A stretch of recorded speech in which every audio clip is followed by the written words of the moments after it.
Hello, everyone, and welcome. Thank you so much for joining our webinar today. My name is Alex, and I work in product management for Travalyst, specifically within our transport workstream. So I am very excited to be speaking to you today about the travel impact model and flight emissions. So with that, I'm going to take you through our agenda, which will kick off with a bit of information about Travalyst and our work in the sustainable travel space. And then we'll get into some detail on how the travel impact model, or as we call it, the TIM, actually works and how decisions about how to improve it and update it are made. And then we'll hear about some recent changes and some upcoming changes. After that, we'll look at how the TIM has been implemented across some major global travel brands and the reach that that's getting. So to take us through all of this, I am very excited to be joined by some experts in this space. First, we have Yana Shashova, who leads on global partnerships for travel sustainability at Google. Google are the technical team behind the travel impact model. Next up, we're joined by Dan Rutherford, PhD, who is the Senior Director of Research at the International Council on Clean Transportation, henceforth known as ICCT, which coordinates the TIM Advisory Committee, again, henceforth known as the TIM-AC. Sorry, we've got a lot of acronyms. And finally, we'll wrap up with Kirsty Webster, who is the Industry and Partner Sustainability Lead at Skyscanner, who will talk us through their TIM integration in flight search. So with that, let's get started. First, I'd like to introduce you to Travalyst and why we're involved in this work. So Travalyst is a global independent not-for-profit founded in 2019 by Prince Harry, the Duke of Sussex. Through our work, we aim to bring sustainability information to the mainstream in order to help people make more sustainable choices. And we do this through a pre-competitive coalition of some of the biggest names in travel and tech, representing a combined market value of almost $3 trillion. This multi-stakeholder collaboration is key to our work. Within this pre-competitive space, our partners are able to share resources and work together to allow our work to scale beyond what any one individual company would be able to achieve on their own. We also work with an independent advisory group of world-leading academics and sustainability experts. So let's dig into this a little deeper. Why is this so important? Well, we know that travel and tourism is responsible for about 8 to 10% of global greenhouse gas emissions, as well as having a wide range of both positive and negative impacts on communities, biodiversity, social equity, and more. And tourism continues to grow, and travel, as well as its impact, is expected to surpass pre-pandemic levels by the end of this year, just not so far away. What we see is that we have a planet that needs urgent action. We have travelers that need sustainable travel choices to be easy to understand, and as an industry that needs greater alignment. So the question is, how do we maximize the good that can come from this sector while working to reduce that negative impact? One way that we as Travalyst believe we can have an impact is through harmonized data, shared in ways that people can easily and freely access and actually understand. This will arm both the leisure and corporate travelers with the information they need to make more informed decisions. So Travalyst's theory of change really hinges on this idea of getting credible, consistent, and compliant data into the hands of decision makers to accelerate impact-led change within the travel sector. So with this in mind, Travalyst's aim is to make travel a force for good. Our shared vision is one where everyone, travelers, businesses, policymakers, communities, and more, can make more informed decisions that lead to a more equitable, nature positive, and net zero future for all. So the data is the base of our work because we ultimately can't change what we can't measure, but our work does not stop with the data. It's really all about systems change and bringing the whole system together to drive the change we need to see. We do that by ensuring that we can scale trusted information, use that information to then gather insights, and use those insights to catalyze impact-led change. We want to enable the travel industry to measure impact accurately, target supply and demand interventions, and ultimately drive systems change. Travalyst is not only doing this for aviation, but as a note, we are also working in accommodation and are looking to expand even further into other key verticals like rail. So, an important question, why do emissions matter? Well, one of our reasons for doing this is knowing that ultimately people want to be able to make better choices. And we see this over and over again in survey results. Travelers across both the leisure and corporate sectors are citing access to data and information as a barrier to being able to do this. So as you can see here, most travelers want to be able to travel more sustainably, but they're getting overwhelmed and they struggle to figure out how to do so. In aviation, our first step is to address this, is to scale flight emissions estimates through our coalition and beyond, so that travelers can see which flights on their chosen route have lower emissions. While we recognize that scaling information alone will not drive the change we need to see, it is a critical first step to raising awareness and enabling action from both travelers and suppliers. And with that, I'm going to pass over to Jana to explain a little bit about the history of the TIM and how the TIM works. Over to you, Jana. Thank you so much, Alex. So if you were all wondering why Google is involved here, I hopefully will be able to give you a little bit of information on that. So at Google, we really focus on building products that help individuals to make well-informed choices based on relevant information. What it really means for sustainability is building products that help empower users to make decisions and to make the sustainable choice the easiest choice for them. Now, Google as a company has really ambitious targets in terms of decarbonizing its operations. We would like to become net zero for our operations and value chain by 2030, but we don't want to stop there. We know that addressing climate change really requires everybody working together collaboratively. And to be able to do that, we want to make sure that everybody has access to credible and high quality information.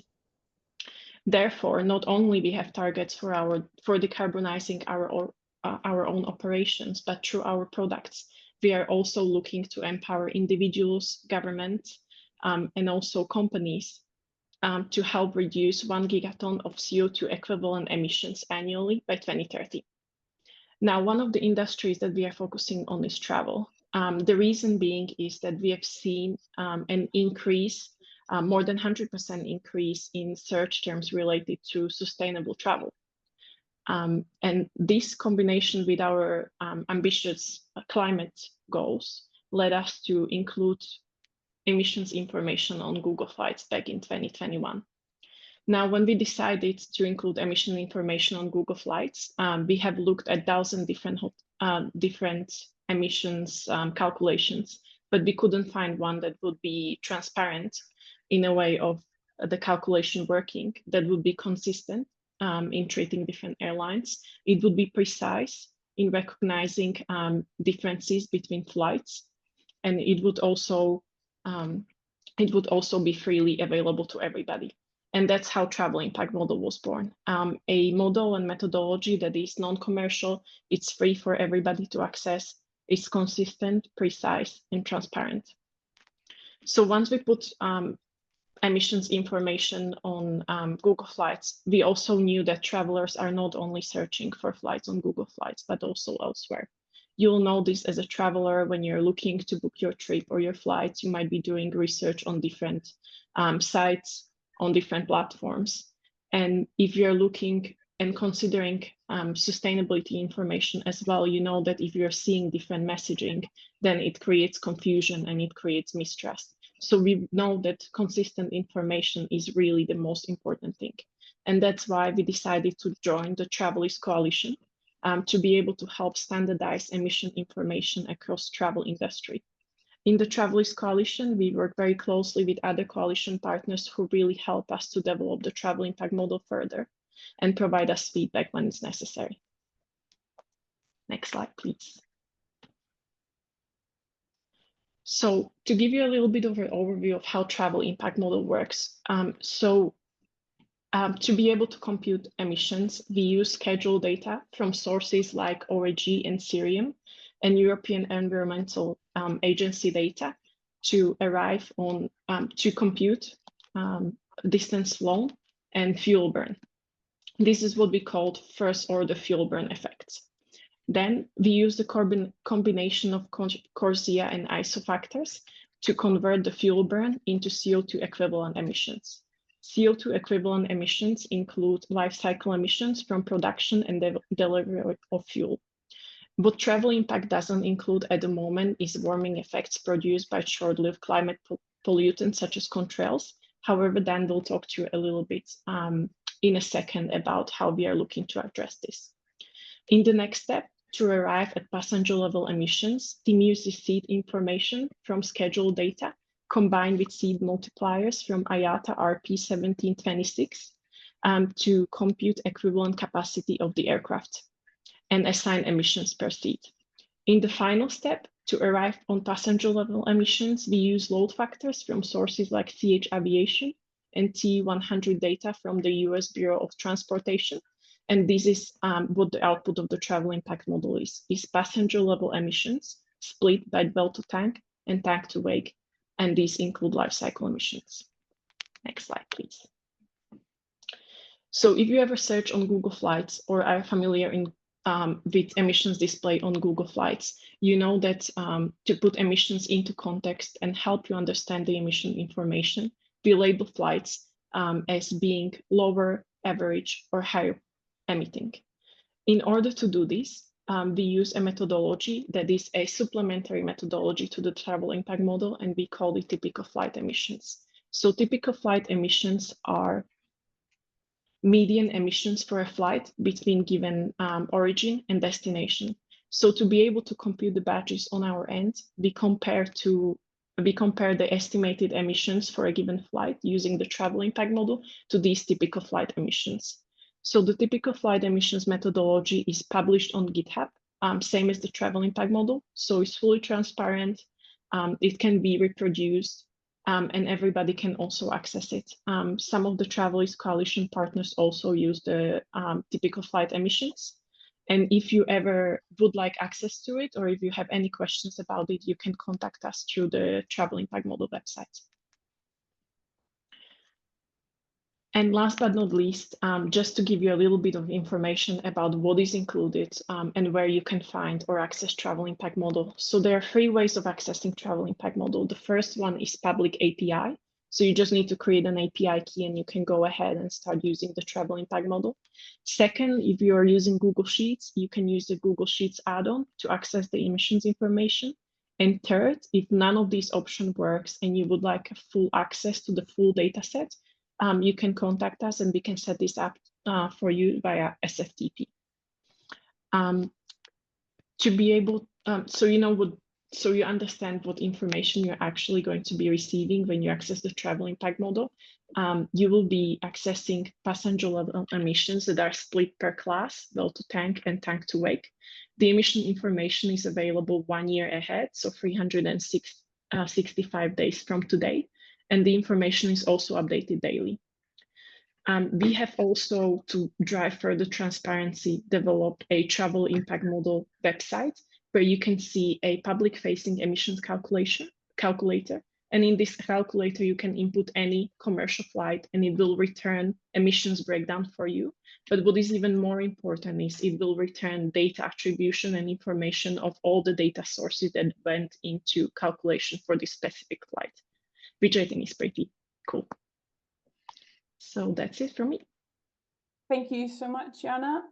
We will now move on to Dan to explain a little bit about how the TIM is governed. Great, thank you, Alex. So I will talk a little bit about how the TIM Advisory Committee does its work and contributes to the refinement of the model itself. Before I do that, just a word of introduction for my organization. So I work at the International Council on Clean Transportation. For those of you that don't know the ICCT, we are an independent nonprofit research organization that was formed in 2005 to provide technical assistance to governments that regulate emissions from the transportation sector. Currently, there are about 180 staff at the ICCT who work in 6 different offices, really hand in hand with regulators to provide them with exceptional, objective, and timely analysis to help inform their policy decisions. We are a mission-driven organization, so our goal is to improve the environmental performance of really all modes of transport to benefit public health and mitigate climate change.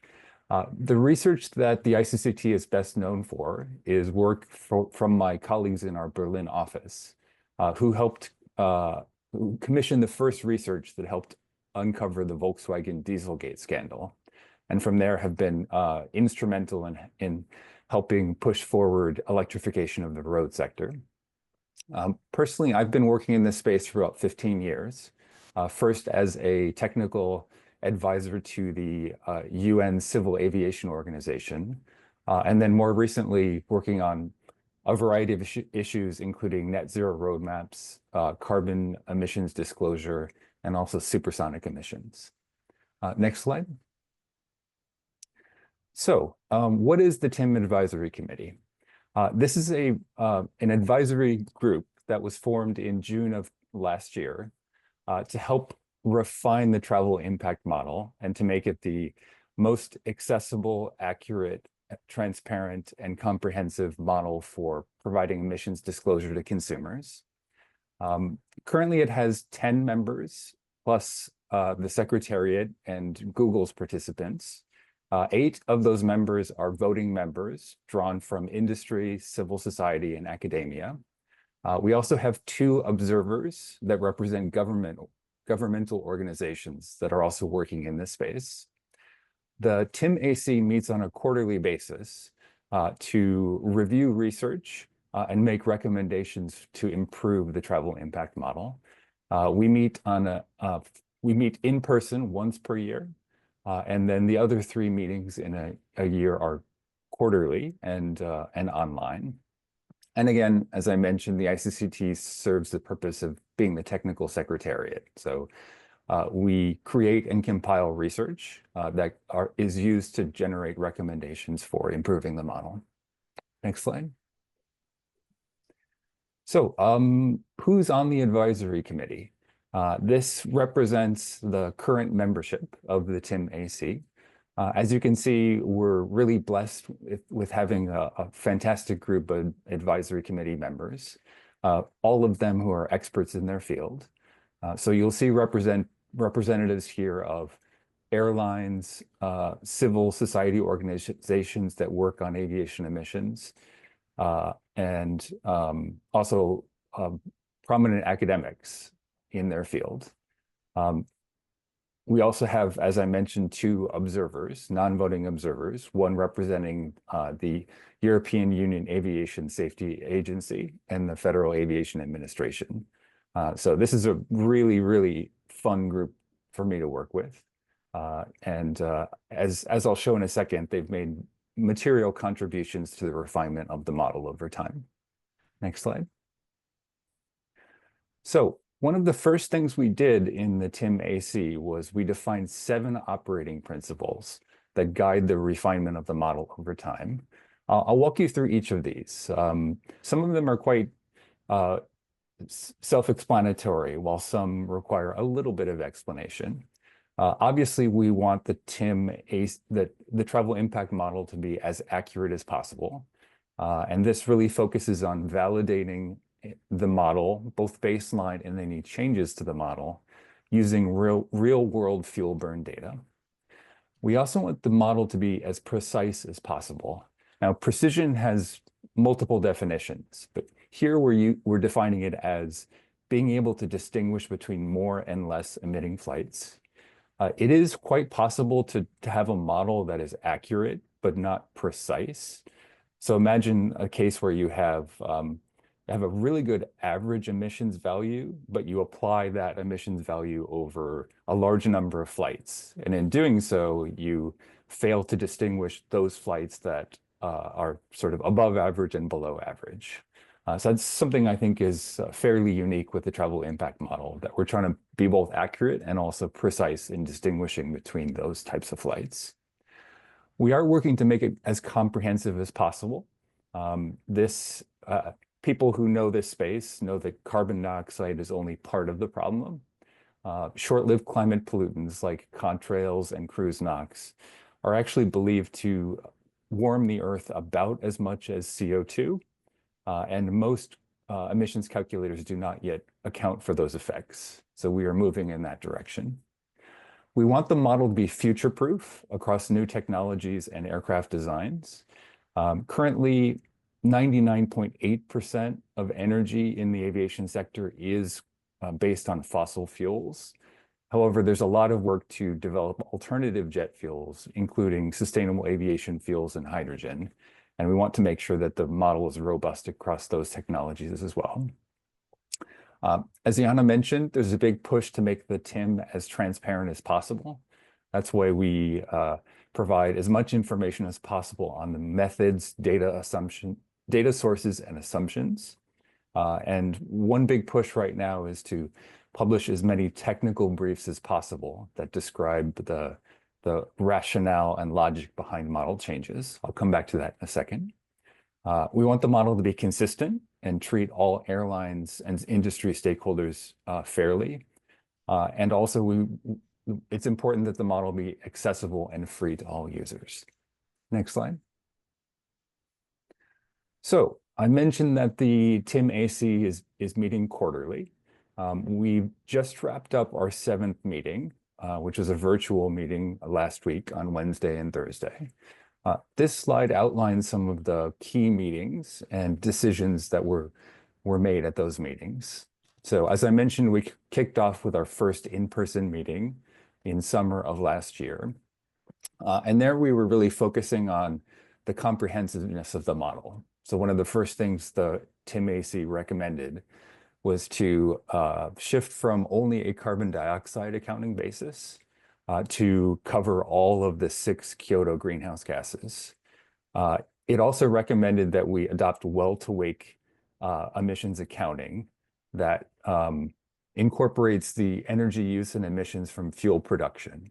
And that's an important step because well-to-wake accounting is a best practice for incorporating the emission benefits of sustainable aviation fuels. At AC3, which is a virtual meeting in January, we agreed to a way to integrate belly freight emissions into the calculation.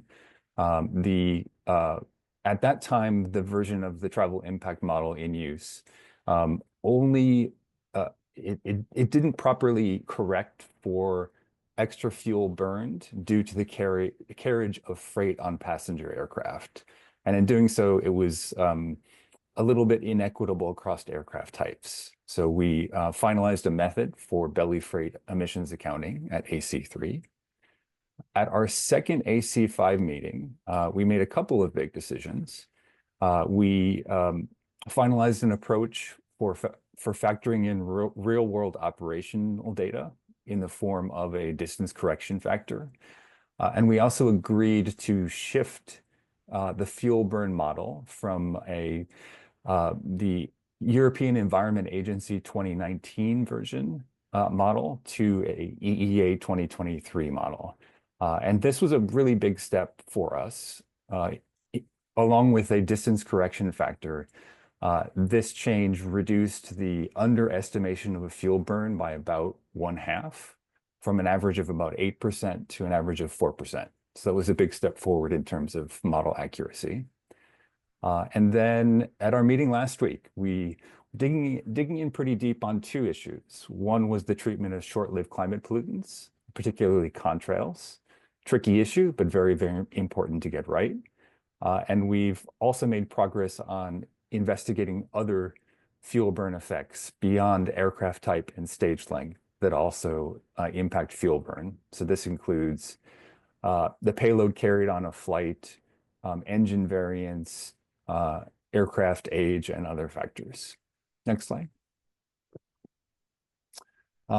So you've seen this in terms of the meetings before, but these are the big decisions that the TIM-AC has recommended over time. So as I mentioned, expanding coverage from just CO2 to Kyoto greenhouse gases at our first meeting.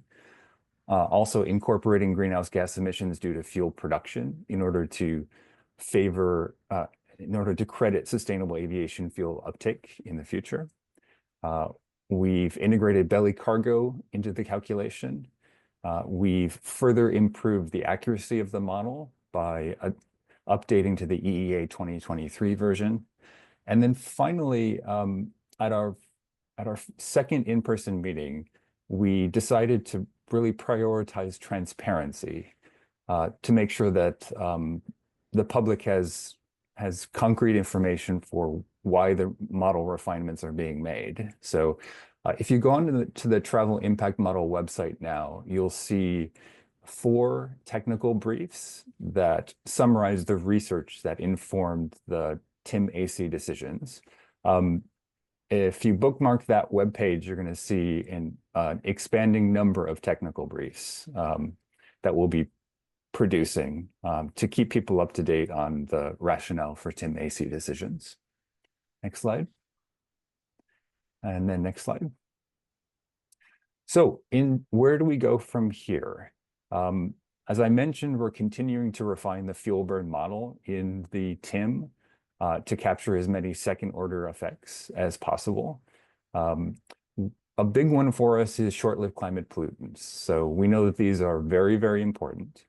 There's also significant uncertainty for how to express, for example, the forcing impacts of contrails relative to CO2. One is a climate forcer with timescales on the order of 2 to 3 hours, while CO2 is very long-lived in the atmosphere. So getting that methodology of displaying that information in a way that's consistent with the science is very much front and center for the TIM-AC.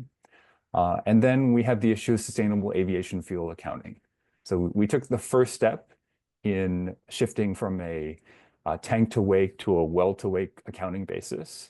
But from there, we still need to finalize a method to estimate the greenhouse gas reductions from a volume of fuel, sustainable aviation fuel purchased. Also figure out how to attribute those emission reductions to individual tickets, and then develop a data reporting framework in order to capture the efforts that airlines are making to purchase sustainable aviation fuels. Next slide. So the good news is that we're about to see the results of the TIM-AC's recommendations in real life.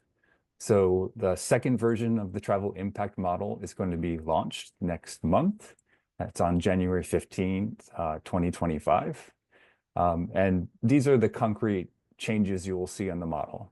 As I mentioned, we are updating to the latest version of EEA in order to reduce the model error.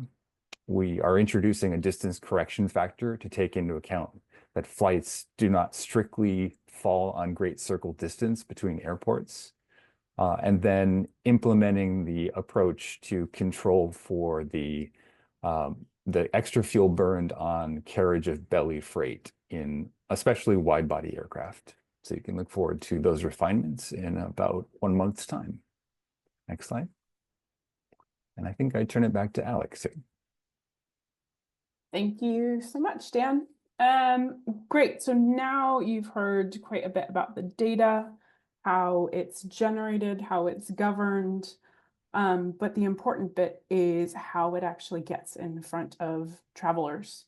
And so one really exciting and important number is 65 billion.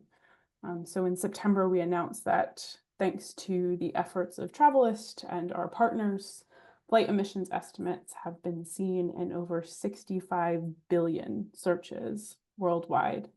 This is an enormous achievement and a very exciting milestone. And it really showcases the scale that we can achieve by aligning and working together. We have never, in fact, seen sustainability data reach this sort of scale and distribution in the travel industry before. But it really is only the beginning, and we will continue to work to get this information as it becomes ever more accurate and transparent and precise in front of travelers to really help continue to drive decarbonization of the industry. So with that, we wanted to just show you a few examples of the way that this information ultimately ends up in front of travelers. So these are two examples from some of our Travalyst partners. You can see the way that Trip.com and Booking.com are getting TIM emissions information in front of their travelers before they book a flight. In both examples, you can see that the travelers are informed about which flights have emissions that are lower than a typical flight on their chosen route. And again, this is possible via the second data set that is available that Jana mentioned. And now, to give us a bit more detail on one of the integrations, I'm going to hand over to Kirsty to talk about Skyscanner.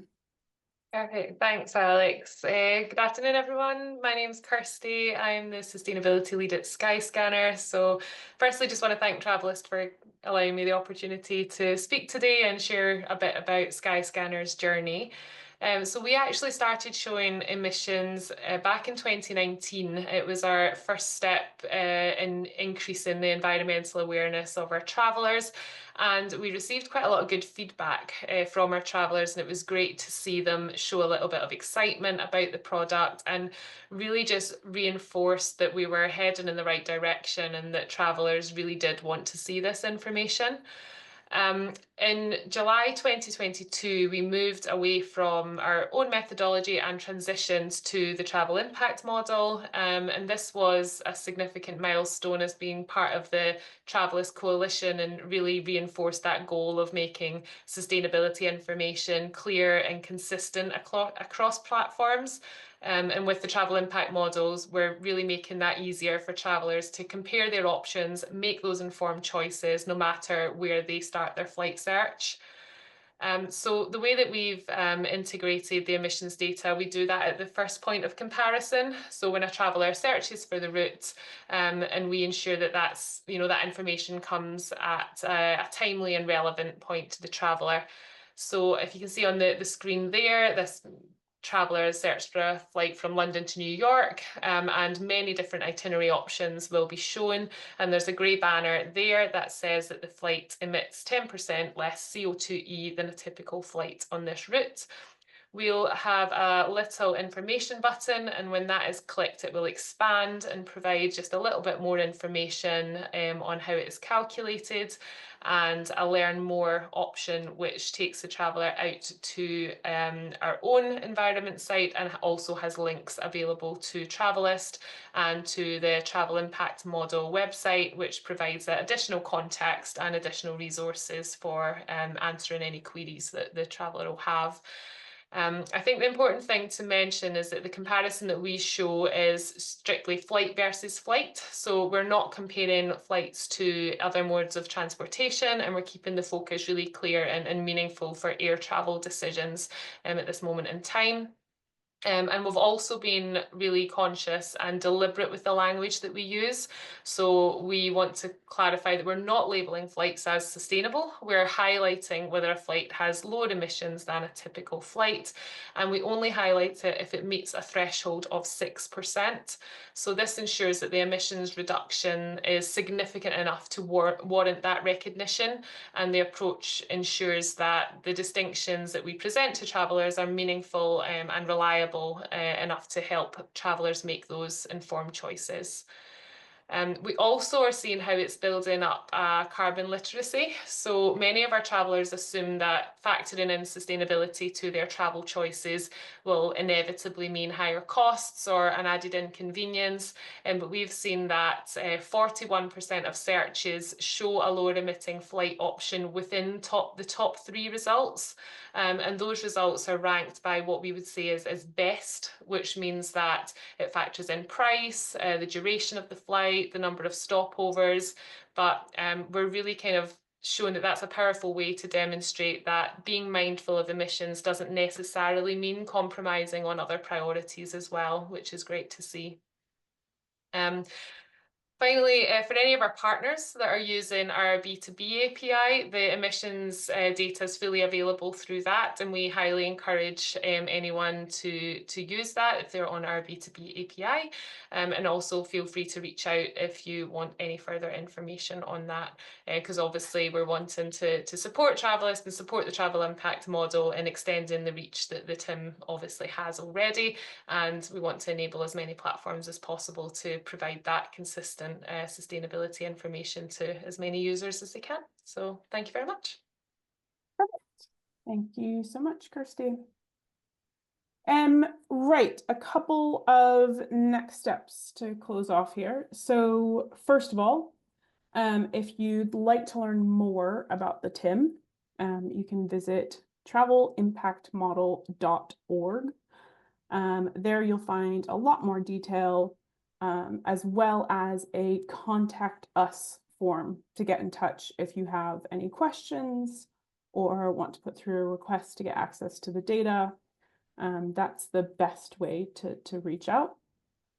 We'd also love for you to stay in touch with us at Travalyst. So you can do that in a number of ways. One of them would be to follow us on LinkedIn. And then you can also sign up for our newsletter. So you can get to that by going to travalyst.org and going into the Get in Touch section. I believe Polly is also sending you lots of links to follow up with after this call.